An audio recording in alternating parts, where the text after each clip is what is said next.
అందరికీ నమస్కారం. మహావిష్ణు స్వయంభు ఆ తిరుమల కొండలపై వెంకటేశ్వర స్వామి రూపంలో వెలిసి పాపాలను కడిగేవాడు వెంకటేశ్వర స్వామి, అట్లాగే మనం ఏ కోరిక కోరినా నెరవేర్చేవాడు వెంకటేశ్వర స్వామి అని ప్రతి హిందువు నమ్ముతారు. తిరుమల తిరుపతి దేవస్థానం ప్రపంచంలోనే అత్యధిక సంఖ్యలో భక్తులు రావడం జరుగుతుంది. ప్రతిరోజు 30,000 నుండి 40,000 మంది భక్తులు దర్శించుకుంటారు. అట్లాగే అత్యధిక ధనిక దేవాలయం ఏదైనా ఉంది అంటే అది తిరుమల తిరుపతి దేవస్థానం. అలాంటి తిరుమల తిరుపతి దేవస్థానాన్ని దర్శించుకోవడానికి, వెంకటేశ్వర స్వామిని చూడ్డానికని చెప్పి నెలల తరబడి వెయిట్ చేసి మరీ దర్శనం కోసం వస్తారు భక్తులు. తర్వాత లైన్లో గంటల కొద్ది క్యూ లైన్లో వెయిట్ చేసి ఆ తిరుపతి లడ్డూ కోసం, ప్రసాదం కోసం అని చెప్పి వెయిట్ చేసి ఇంటికి తీసుకెళ్లి దాన్ని పూజ చేసి, ఎంతో నిష్టగా పూజ చేసి అందరికీ పంచిపెడతారు. అలాంటి తిరుపతి లడ్డూలో మొన్న ఏదైతే రిజల్ట్ ల్యాబ్ టెస్ట్ ఏదైతే వచ్చిందో, మన హిందువులు గోవుని ప్రతిరోజు పూజిస్తాం. దేవుడితో సమానమైన ఆ గో మాంసం ఏదైతే ఉందో, లేదంటే చాప నూనె ఏదైతే ఉందో, అది లడ్డూలో కనిపించడం అనేది ఇంతకన్నా పాపం వైఎస్ జగన్మోహన్ రెడ్డికే దక్కుతుంది.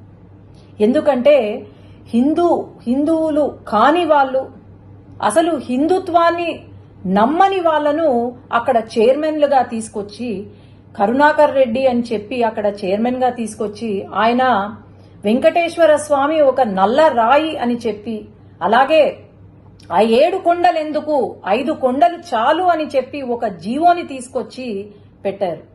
అట్లాగే వైవి సుబ్బారెడ్డి గారు అని చెప్పి ఆయనను తీసుకొచ్చి, అసలు హిందుత్వం అనే నమ్మని వాళ్లను తీసుకొచ్చి ఈరోజు మరి అసలు వీళ్లకు ఆ ఆలోచన ఎలా కలిగింది అనేది నాకైతే అర్థం కావట్లేదు.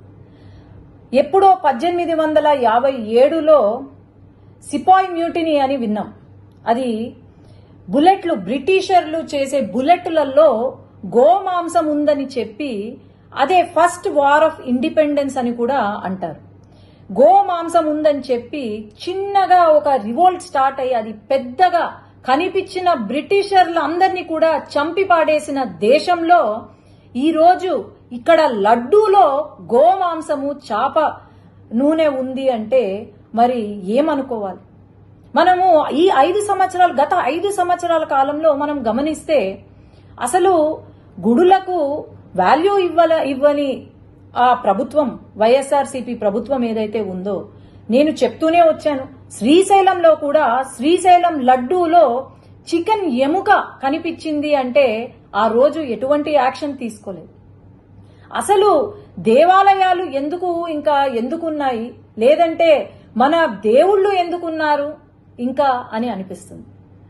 తప్పకుండా ఖచ్చితంగా అయితే ఎవరైతే దీనికి బాధ్యులో వాళ్ళను ఉరి తీసినా ఎక్కడ తక్కువ కాదు, గాని వీళ్లకు కఠినమైన శిక్ష విధించాలి, ఖచ్చితంగా విధిస్తారు అని నేను అనుకుంటున్నాను.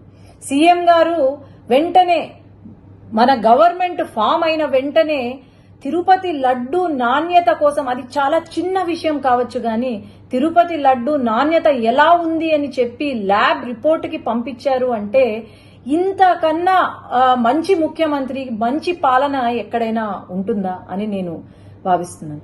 ఇక్కడ మటుకు ఈ హిందూ మనోభావాలు దెబ్బతీసేలాగా ఇలాంటి సిచ్యువేషన్ మనకు ప్రపంచం మొత్తము ఈ దుర్ఘటనను గమనిస్తూనే ఉంది. ఖచ్చితంగా వీళ్లకు కఠిన శిక్ష వేయవలసిందిగా నేనైతే కోరుతున్నాను. ధన్యవాదాలు.